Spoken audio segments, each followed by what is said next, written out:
नमस्कार, मेरा नाम देवेंद्र सिंह राजपूत। आप देख रहे हैं हमारे चैनल राजा कुशवाहा एंटरप्राइजेस। पहले आप इसको पूरा देखें, फिर लाइक करें, शेयर करें, सब्सक्राइब करें। नमस्कार, आज हम बात करेंगे बाबर की। जहाउद्दीन मोहम्मद उब बाबर मुग़ल साम्राज्य का संस्थापक और प्रथम शासक था। इसका जन्म मध्य एशिया वर्तमान उज़्बेकिस्तान में हुआ था। वह तैमूर और चंगेज़ खां के वंशज था। मुग़ियान नामक पदशैली का जन्मदाता बाबर को ही माना जाता है। 1507 ईस्वी में काबुल तथा 1507 ईस्वी में कंधार को जीता। बादशाह की उपाधि धारण की और इसकी मृत्यु 26 दिसंबर 1530 में आगरा में हुई। अफ़गान के गवर्नर के सबसे बड़े बेटे और तैमूर परपोते थे।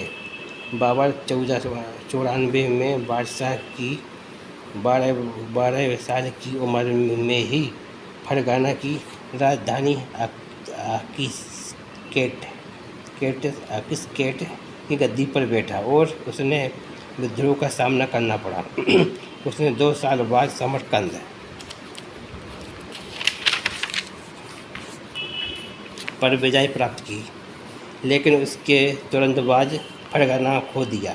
फरगाना पर पुनः कब्जा करने के प्रयास में उसने समरकंद पर नियंत्रण खो दिया। 1501 ईस्वी में दोनों पर पुनः कब्जा करने का प्रयास विफल हो गया। साजबाकी खान उससे हरा दिया। 1504 ईस्वी में उसने काबुल पर विजय प्राप्त की, जो अगुल बेग द्वितीय के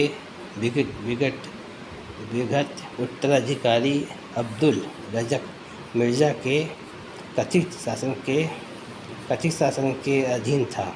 बाबर ने सफ़ाविद शासक इस्माइल प्रथम के साथ साझेदारी की। उसने साझेदारी करने से जीत नहीं पाएंगे, साझी क्या करेंगे, और समरकंद सहित तुर्किस्तान के कुछ हिस्सों को फिर से जीत लिया, लेकिन इसे फिर से खो दिया। इसने फिर से खो दिया।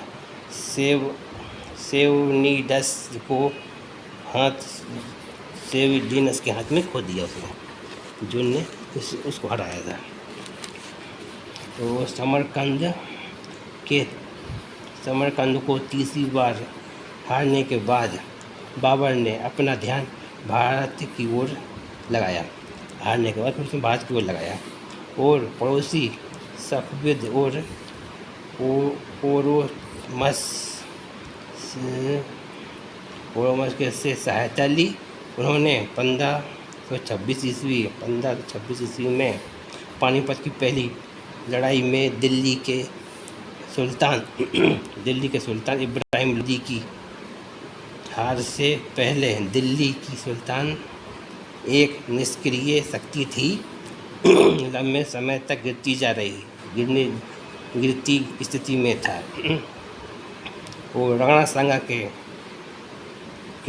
काल में प्रतिद्वंदी राणा सांगा के प्रतिद्वंदी थे। निकटवर्ती राजपूत मेवाड़ साम्राज्य की उत्तर भारत में प्रमुख था।